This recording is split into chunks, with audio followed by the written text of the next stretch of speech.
निरीह पर दया करो, उस पुत्र को लाकर सामने रखा है। तो फिर वो ब्राह्मण रो पड़ा, महाराज मेरे कारण ही भगवान इसके बालक को जीवित कर दो। सरल हृदय की प्रार्थना सुनकर भगवान ने मरे हुए शिशु को जीवित किया। इसलिए गरीब को मत सता, गरीब रो देगा, छोटा हो, असमर्थ हो, गरीब हो, उसके ऊपर ज्यादा पहलवानी मत दिखाओ, वो तो कुछ नहीं करेगा, रो देगा और क्या करेगा। पर गरीब का मालिक सुना तो जड़ से खो देगा।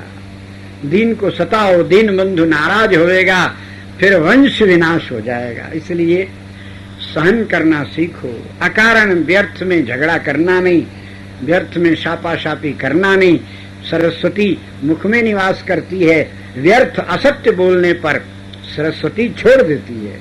इसलिए नहीं तो धर्म के प्रभाव से, सरलता के हृदय से शाप सुन करके भी जो पलट कर शाप नहीं देता है, भगवान उसी का पक्ष लेते हैं। लोमस ने काकभुसुंडी को शाप दिया, सपद हो पक्षी चंडाला। काकभुसुंडी ने वापस श्राप नहीं दिया है, श्राप को शीश पर चढ़ा लिया, तो उनको बाल रूप में भगवान की प्राप्ति हो गई। जब जब रामावतार होवे 5 वर्ष तक लीला का सुख भोगते हैं। और लोमस अभी तक तपस्या ही कर रहे थे, अंगूठा दिखा दिया कन्हैया ने, अपनी तपस्या के बल पर मेरे भक्त को शाप देते हो।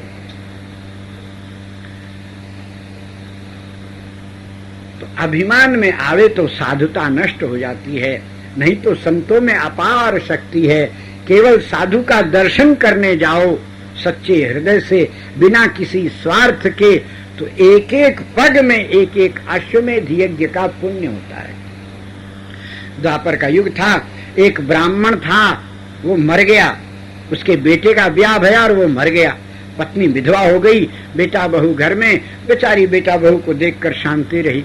जब बेटा बड़ा भया तो उसका ब्याह किया, उसको एक बेटा भया तो वो ही मर गया। फिर उसका बड़ा भया, वो बेटा, उसका ब्याह किया तो वो मर गया। सास और पतोह की पतोह, बहू सास और ददिया सास, 3 विधवाएं एक साथ बैठी और वो पौत्र की लाश सामने पड़ी। अब ये छाती कूट कूट कर रोए, हमरे वंश में ऐसा कौन सा पाप आया कि बेटा होते ही बाप मर जाता है, 3-3 विधवाएं बैठी हैं। इन सबको रोता देखकर एक संत आए हैं, काहे को रोती हो? बोले महाराज ऐसे ऐसी दशा हो गई है, क्या करें, कौन सा पाप उदय हो गया पता नहीं। बोले पूर्व जन्म में तुमने अपने बेटे के लोभ के कारण दूसरे के बेटे की हत्या कर दी, इस कारण तुम्हारे वंश में श्राप लगा है। तुम्हारे वंश में जितने होते जाएंगे ऐसे विधवाएं विधवाएं सब होती चली जाएंगी।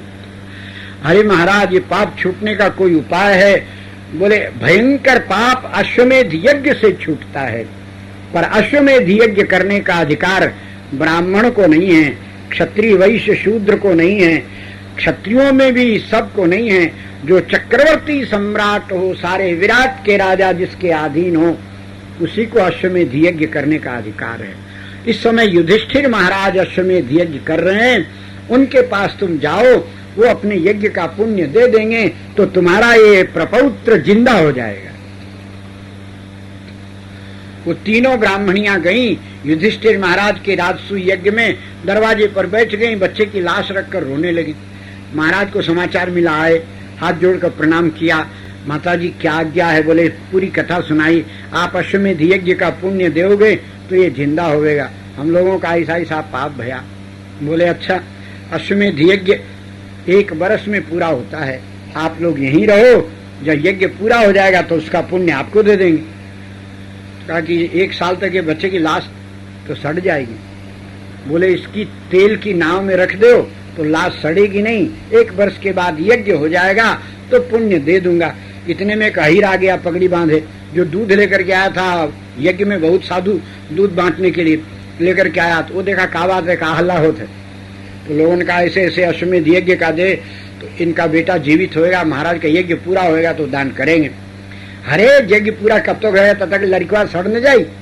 हे माई बोल कि कते पुण्य चाहिए तोहरा के? वो अपनी भाषा में बोला। बोलो तुम्हें कितने अश्वमेध यज्ञ का पुण्य चाहिए? 2, 4, 10, 100, 50?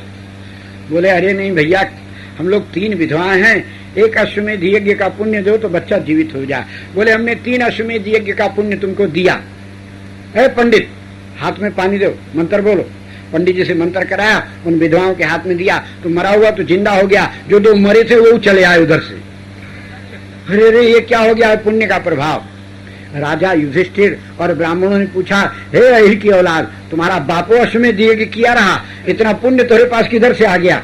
बोले हम क्या जानी महाराज, हम तो साधुआ से सुन ले बाकी, साधुओं से सुने हैं कि संत मिलन को जाइए, एक एक पग आगे पड़े उतने यज्ञ, रोजे दूध देते आते हैं, सैकड़ों पग धरते हैं, पुण्य नहीं रहता। कथा तो सब सुनते हैं पर स्वल्प पुण्यवताम राजन विश्वासो नहीं जायते, और विश्वास न हुए तो फल नहीं होने का, संदेह धरि फलम नहीं। उस अहिर को कितना विश्वास, तुरंत दिया और मुर्दे कौन जले हुए भी जिंदे होकर के चले आए। धर्म की शक्ति तो अद्वितीय है, पर मानव का दुर्भाग्य है, रिक्शे वाले पर टांगे वाले पर विश्वास कर लेगा, पर संत और संत की वाणी पर विश्वास नहीं होता है, और नहीं होता है तो फल मिलने में विलंब हो जाता है। विश्वास किए बिना तो स्टेशन नहीं पहुंचते। टेम्पो वाले को, रिक्शा वाले को चलो स्टेशन, बोले बैठो, फट बैठ जाते। उसको पहचानते हो, उसको चलाना आता है, कहीं वो आज ही सीखा हो, रास्ते में उलट दे, गिरा दे तो बोले सब कुछ नहीं पूछते, फट विश्वास कर लेते हो। और भगवान पर विश्वास करो बोले तो कुछ चमत्कार दिखाएं, बोले ये मार खाने की बात है, सीधा विश्वास करो। भगवान पर विश्वास नहीं करते। सुग्रीव ने भगवान पर विश्वास किया, बोले चमत्कार दिखाओ, ये 7 हड्डी हटा दो, 7 पेड़ को तोड़ दो, हड्डी का ढेर हटा दो। भगवान ने वैसा किया, तब विश्वास आया। चमत्कार देखकर विश्वास किया तो ठाकुर जी ने कहा आप मजा चखो। प्रभु देखें तर ओट लुकाई, और बाली ने ऐसा मारा है कि हजामत लग गई। बेचारा पूंछ उठा के किच किच दौड़ते आया, आकर कहा महाराज ये क्या तुम खड़े खड़े तकते ही रहे, मुझ पर मुक्के पड़ते ही रहे। आपने कहा था सखा सोच त्याग हु बल मोरे, सब विधि घटब काज में तोरे, और फिर ये दशा हो गई। भगवान ने कहा सब विधि से ये भी विधि है कि जो मुझसे घूस लेकर विश्वास करता है मैं खड़ा खड़ा पिटवा देता हूँ। असो प्रभु हृदय अक्षत अभिकारी, बेटे को घाव है तो ऑपरेशन नहीं कराया जाता, वैसे भगवान से चमत्कार दिखाने के बाद विश्वास करोगे। भगवान पराए हैं, तुम्हारे अपने नहीं है। ये बदमाशी का फल क्या होता है? बोले बस पिटा जाते हो संसार में। इसलिए भगवान अपने हैं, महाविश्वास भगवान पर करो। जिन कुटुंब परिवार पर आप विश्वास कर रहे हो, इनका तो प्राण निकला तो आपका विश्वास धरा ही रह जाएगा। विश्वास भगवान पर। अब जीव का दुर्भाग्य है कि पुण्य कम होवे तो विश्वास होता नहीं। इसलिए दान करो, धर्म करो, पुण्य करो, साधु सेवा करो, अनेक प्रकार के। धन हो तो धन से करो, धन न हो तो तन से करो। बिना टिकट रेलवे में पकड़ा गए, अब बोले 500 रुपया जुर्माना, फट 500 रुपया दे दो, उसी मिनट में छूट जाओगे। और पैसा नहीं है, बोले पैसा नहीं है, चलो 3 महीना चक्की पीसो। उस प्रकार आपके पास धन हो तो रामायण कराओ, भागवत कराओ, कथा सुनो, मंदिर बनाओ, गौशाला बनाओ, पाठशाला बनाओ, जितने धर्म के काम है जो मन में आवे सो करो। और पैसा न हो बोले कार्तिक स्नान करो, माघ स्नान करो, एकादशी को व्रत करो, इनमें को पैसा नहीं लगने का। उल्टा बच जाएगा, भोजन नहीं करोगे तो उस दिन का सीधा सामान लाभ ही होने का है। ये बिना पैसे का सब पुण्य है। माता पिता की सेवा करो, गुरुजनों का सेवा करो, पीपल में वृक्ष दो, पीपल के वृक्ष में पानी दो, तुलसी सींचो। तो या तो पैसा देकर छूट जाओ या फिर शरीर से करो, दोनों प्रकार का है। अब भगवान ने आपको देने लायक बनाया हो तो दो, और मांगने लायक बनाया तो मांगो, बाबा दे दाता। जो देने लायक बनाया और वो देने में बदमाशी करता है तो ठाकुर उसको मांगने लायक बना देता है। सड़क के किनारे बैठकर दे दाता के नाम पर वो भी दुनिया को मांगता है, और यदि दाता को मांग ले, इन पर विश्वास नहीं होगा। बिहारी जी के दरवाजे पर बैठा रहेगा, लोग से भीख मांगेगा। एक दिन एक संत ने ऐसा कह दिया, दाता के नाम पर लोगों से को दाता मानता है, दरिद्र होता है। भगवान से मांग लेवे तो दाता तो ये बैठे हैं, बिहारी की शरण में बैठे हैं और दूसरे से मांग रहे हैं। अभाग्य है मानवों का। भिखमंगे तो बहुत थे, पर एक अंधा था, पढ़ा लिखा था, चेचक निकल गई, अंधा हो गया, बेचारा भीख मांगता, अल्मुनियम का कटोरा लिया बैठा। ये बात सुना, उसको जच गई। बस वो सबसे मांगना बंद किया और कटोरा लेकर टोता टोता मंदिर में चला गया बिहारी जी के, और आगे पहुंचा जहां तक उसका हाथ जाता, चौकट तक, और जाकर के और अपना अल्मुनियम का कटोरा आगे किया बिहारी जी के और कहा दे दाता की जय हो। टक की आवाज, भाई कटोरा उसने लगा लिया, चल दिया। लोग कह रहे यहाँ कहा भगो भगो, तो चल दिया। एक सज्जन ने देखा कि ये बिहारी से मांगा और तुरंत कटोरा छाती से लगाया। कुछ खट की आवाज तो आई, क्या बात है। वो देखने के लिए उसके पीछे पीछे गया। वो केसी घाट का जो गुंबज जहाँ कुत्ता उत्ता बैठा रहता है उसी में उसका गुदड़ी पड़ी थी, वहां गया। वहां जाकर उस कटोरा सीधा किया तो कटोरे में कुछ चमका, चमकते इसकी आंख खुल गई। देखा उसके अंदर एक स्वर्ण की मुद्रा है और मुद्रा में किसी राजा के नंबर चिन्ह नहीं है, उस पर श्री बिहारी का चित्र बना हुआ है। उसकी किरणें पड़ते ही नेत्र आ गई। देखने वाले साधु देखता रहा कि उसके कटोरे में एक असरफी दाता ने दी है और ऐसी दी कि नेत्रों की दिव्य ज्योति हो गई। अरे वो कटोरा लिए हुए जमुना जी के ऊपर चलता चलता पल्ली पार चल के घोर जंगल में बेलवन में प्रवेश कर गया। ये तो तैर के पार जा नहीं सकता, इतना ही देखा और फिर इस अपनी आंखों देखा घटना को कल्याण में छपाए दिया। तो देने वाले दाता तो बांके बिहारी हैं और अपने बिहारी को छोड़कर दूसरे से आशा करो तो तुम्हारा दुर्भाग्य है। अरे मुर्दे को हरि देत है कपड़ा लकड़ी आग, और जीता नर विश्वास न करे तो फूटे वाके भाग। भगवान पर भरोसा कर, भरोसा भगवान का, सेवा सबकी कर दो। इस प्रकार श्री ठाकुर जी महाराज, अब महाराज घर आए हैं, आकर के मुकुट उतारा तो होश आया, क्या हो गया, हमारे द्वारा ब्राह्मण का अपमान भया। महर्षि समाधि में सुन नहीं पाए और अग्रहत होने के कारण ब्राह्मण के पाप, अनादर के पाप से पूर्वजों की गति नहीं मिलेगी, नरक में जाना पड़ेगा। यदि वो श्राप दे देते तो इसी जन्म में झंझट मिट जाती, नरक नहीं भोगना पड़ता। इधर शमीक ऋषि ने अपने पुत्र को कहा है, अकारण श्राप दे दिया। विचार करना चाहिए कि कौन था, कैसा आया। महाराज धर्मराज के पौत्र परीक्षित महाराज पधारे थे। कलयुग ने उनकी बुद्धि भ्रष्ट की थी। कलयुग के दर्प को दलन करने वाले महाराज, आज की इस घटना से तुम शाप नहीं देते तो मुकुट उतारते उनको कलयुग का कृत्य याद आया, तो फिर वो कलयुग का निग्रह करके उसको घोर बंदीखाने में बना देते। पर तुम्हारे कारण अब महाराज शरीर छोड़ने पर बाध्य हो गए हैं। अब वो शरीर छोड़ेंगे तो पृथ्वी पर कलयुग का तांडव होवेगा। ये जो ब्राह्मण जिसके बल पर शाप देते हो दुर्दशा को प्राप्त हो जाएंगे, भीख मांगते डोलेंगे, कोई रक्षक नहीं रहेगा। इतना अनादर किया, इसलिए अयोग्य व्यक्ति को शाप की शक्ति मिल जाए तो वो अनर्थ ही करता है। इसलिए अब हम शाप देते हैं, आगामी संतति में जब तक स्वयं का तपोबल पूर्ण नहीं होगा उनका शाप और वरदान व्यर्थ होवेगा, केवल आक्रोश प्रकट करने लायक होएगा, लाभ नहीं होगा। अयोग्य को शाप की शक्ति कैसे। अब महाराज परीक्षित को सावधान करने के लिए 2 शिष्यों को भेजा है। उन्होंने आकर सारी बात सुनाई। महाराज प्रसन्न हो गए, ब्राह्मण ने दया करके मुझे शाप दे दिया, अब मुझे नरक नहीं जाना पड़ेगा, यही मेरा अंतिम जन्म होगा, मरना तो एक दिन ही है। इसलिए तुरंत जन्मेजय को बुलाकर रात तिलक कर दिया और महाराज वेगवंत रथ पर विराजमान होकर हरिद्वार पधारे।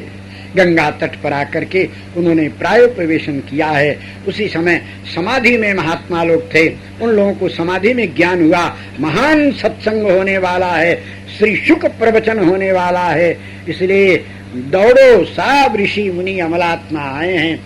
महाराज ने यथोचित सबको आसन दिया है और तब अपनी पूरी कथा सुनाकर कहा है, भगवंत 7 दिन में मेरी मृत्यु निश्चित है, तो 7 दिन के भीतर मेरा निश्चित कल्याण हो जावे ऐसा उपाय सोच करके आप बताएं, और जो इस उपाय को कर सकता हो वो इस सिंहासन पर बैठे, मेरे गुरुदेव बनकर मुझे दीक्षा शिक्षा देवें। अब मैं तो नहीं कह सकता कि किसको मैं अपना गुरु मानूं, आप मेरे सभी गुरु हैं।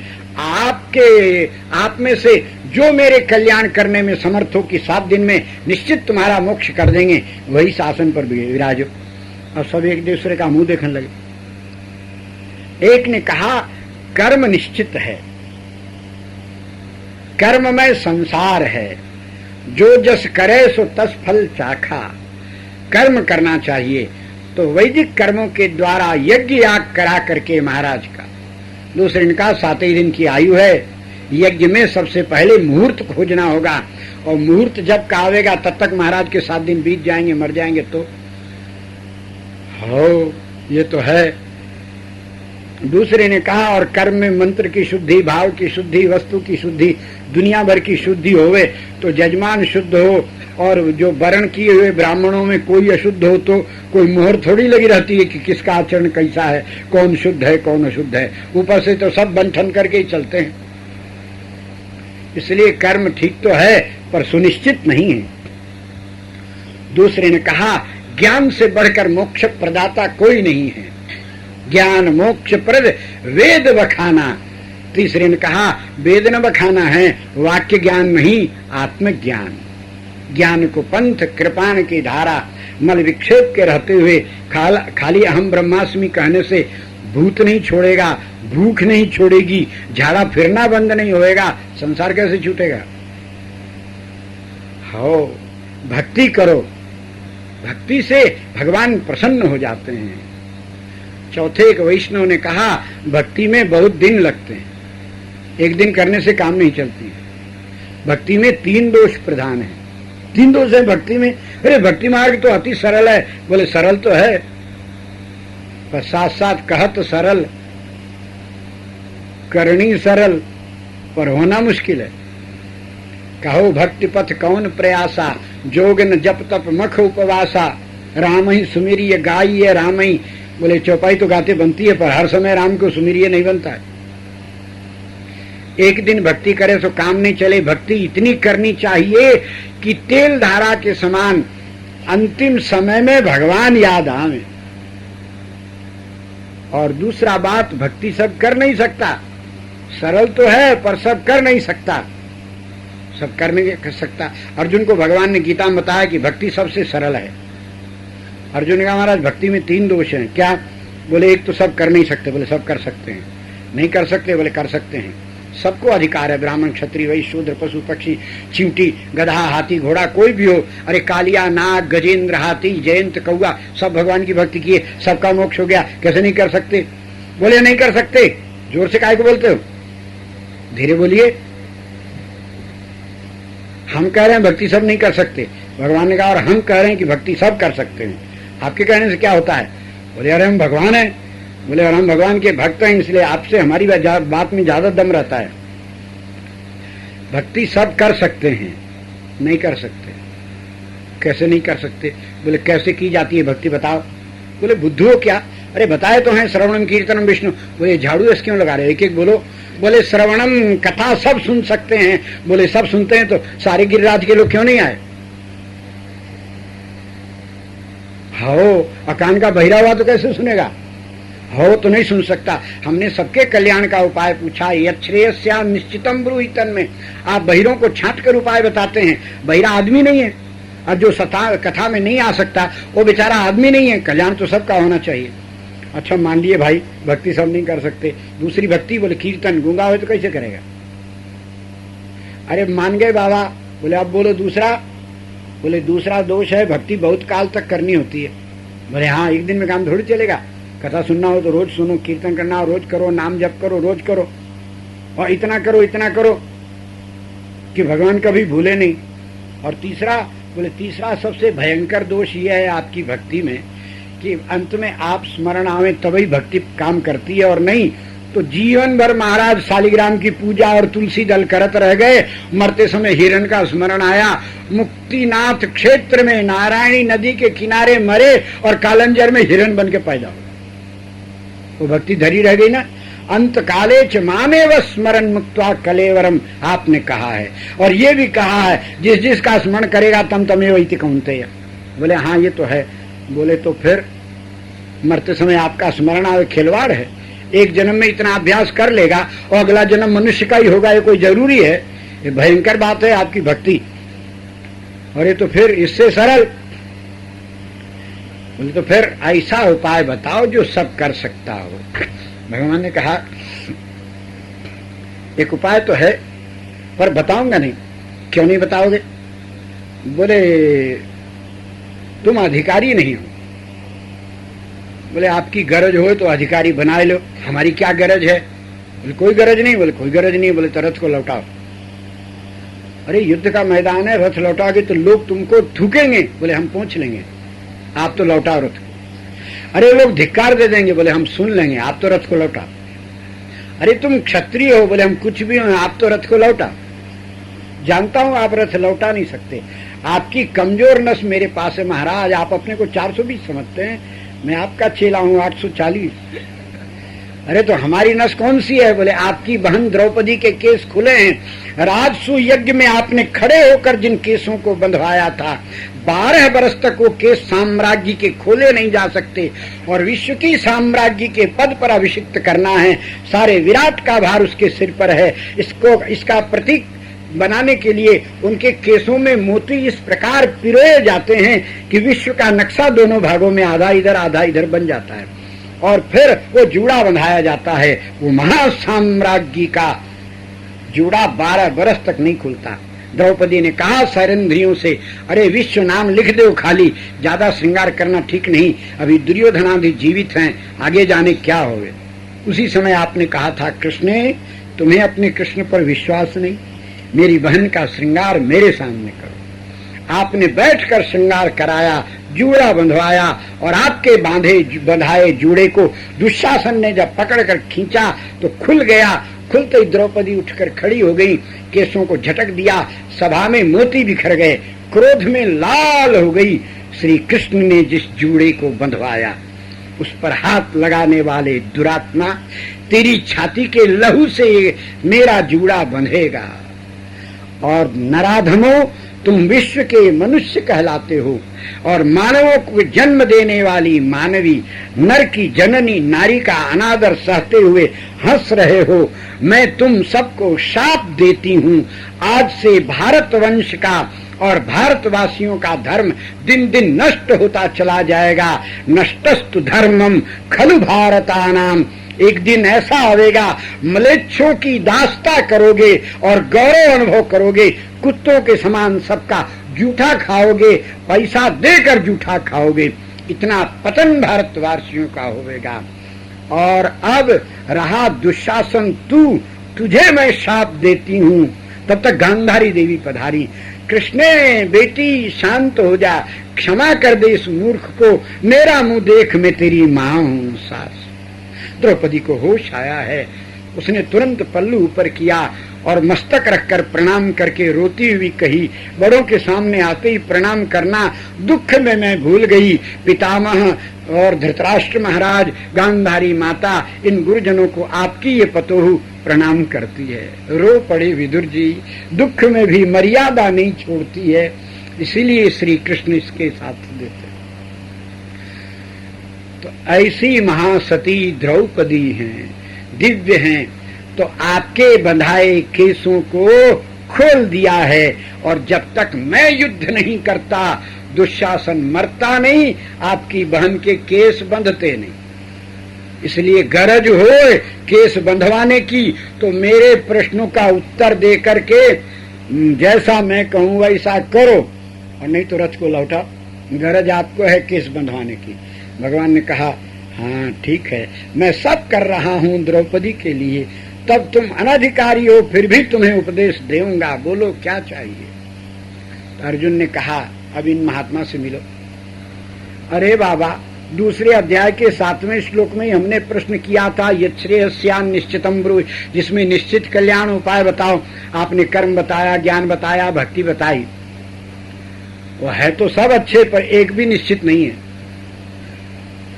कर्म में मंत्र शुद्धि, दुनिया भर की शुद्धि, ज्ञान आत्मा में होवे, और भक्ति सब कर नहीं सकता।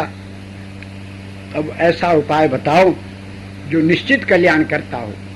भगवान ने कहा, निश्चित शब्द की व्याख्या करो अर्जुन, हम नहीं समझे कि तुम निश्चित बोले तो क्या।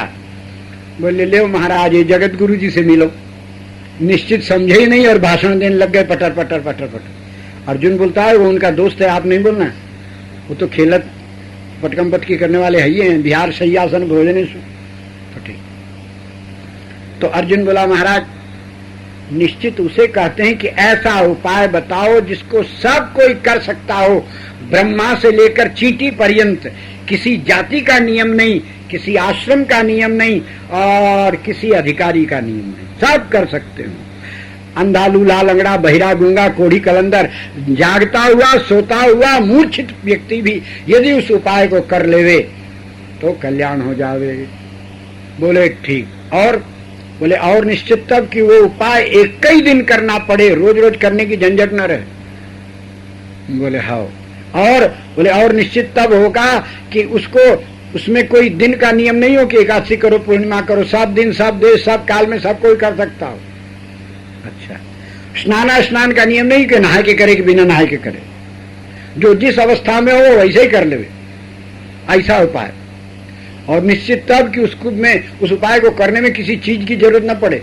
नहीं तो आप कहोगे कि नारियल लाओ, कपड़ा लाओ, फलाना लाओ, धमाका लाओ, नहीं हुआ तो बोले और किसी देश का नियम नहीं हो कि अयोध्या में करो कि वृंदावन में करो, जो जहां वहीं कर ले।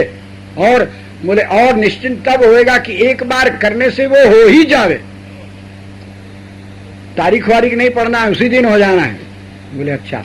और बोले और निश्चित तब मानू कि जब महाराज उस उपाय को करने के बाद फिर हमारा क्या होगा, इसका उपाय हमें न करना पड़े, हमारा कल्याण कैसे होगा ये आपको करना पड़ेगा, ऐसा उपाय बताओ। भगवान ने कहा और बोलते जाओ बोलते जाओ। बोले खचड़ाई कर रहे हो ना, आपकी बदमाशी हमको मालूम हो गई है, ऐसे बोल रहे हो। ऐसे ही बेचारे हिरण्यकश्यप ने भीतर नहीं मरूं बाहर नहीं ऊपर नीचे सब मांगा, पर एक कलमी देवता बनकर मार डाले ना बेचारे को। इसलिए अंतिम बात यह है कि जो मैं बोलने में मेरे छूट जावे वो भी कोई झंझट न होवे, ऐसा उपाय आप करो। लाल की जय।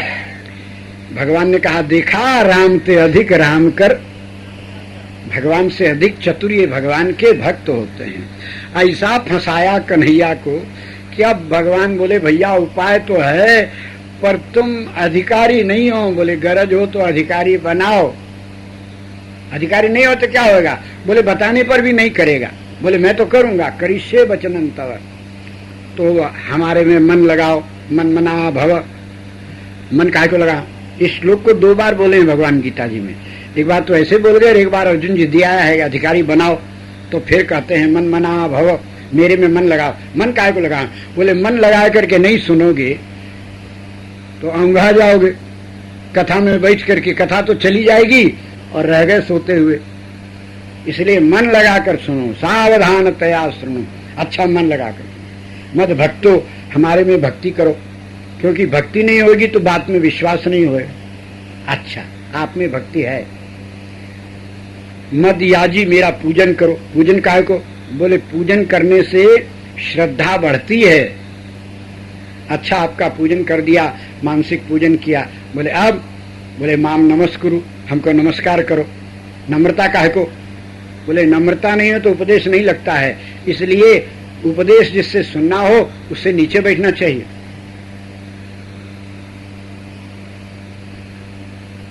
ठीक बात।